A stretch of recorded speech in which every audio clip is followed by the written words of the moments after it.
तसं धरून ठेव.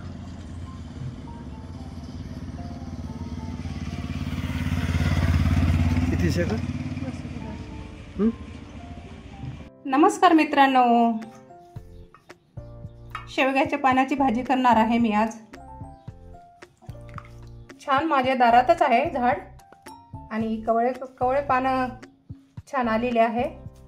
पावसाळ्यामुळे कवळे छान पानं फुटलेले आहे. कवळे मी छान स्वच्छ धुवून घेते 2-3 पाण्याने. कढई ठेवली मी गॅसवर आणि आता याच्यामध्ये मी तेल घालते. थोडं आहे ना मी बारीक करून आहे ना थोडं गरम पाण्यामधून ह्याला काढलेला आहे. जो गिरवास असतो तो निघून जातो. आणि ही शेंग पण मी थोडं गरम पाण्यामधून काढलेली आहे. आणि मुगाची डाळ आहे मी 1 तास अगोदरच भिजत घालत ठेवली.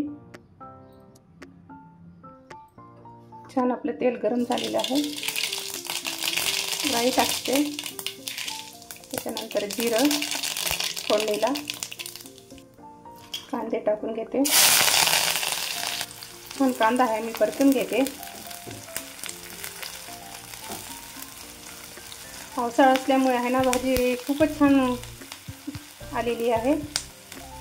म्हणूनच मी म्हटलं करते आज भाजी.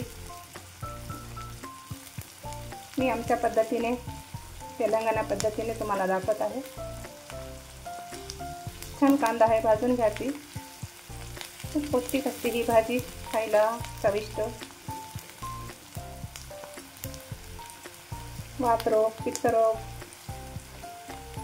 सर्वावर खूपच औषधी गुण असते याच्यामध्ये.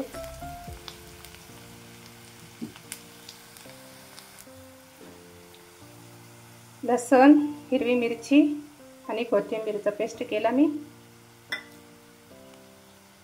छान भाजून घेते आता कांद्यामध्ये पण.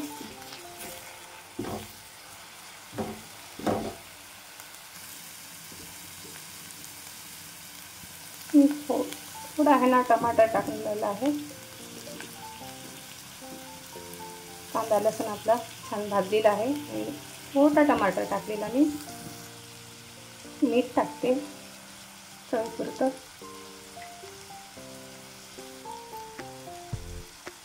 हळद पण टाकून घेते आता. भाजी टाकून घेते. छान टाकल्यानंतर परतून घ्यायची. आणि शेंगा पण टाकून घेते. छान मिक्स करायचं आता. आणि झाकण ठेवते थोडा वेळ, नंतर मी डाळ टाकणार आहे.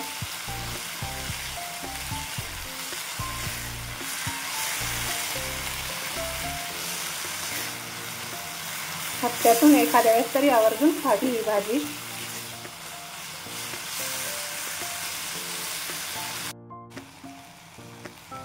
हे बघा छान आता शिजली आहे.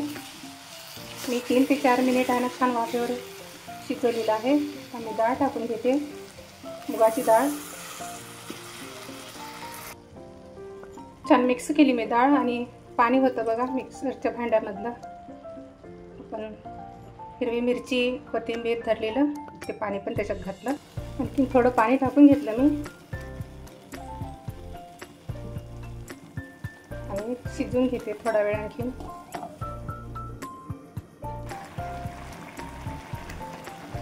छान शिजत आहे.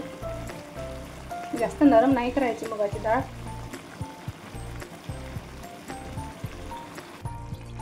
आणि थोडी कोथिंबीर टाकून घेते.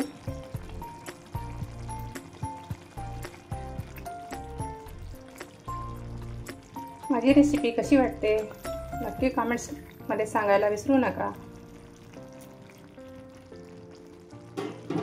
आणि मी खोबरा किस टाकणार आहे, ओला नारळाचा. तुम्हाला आवडत असेल तरच टाका, नसता काय स्किप करू शकता. शिजली आपली भाजी. गॅस बंद करते. कशी वाटते माझी रेसिपी कमेंट्समध्ये सांगायला विसरू नका. आणि रेसिपी पाहिल्याबद्दल धन्यवाद.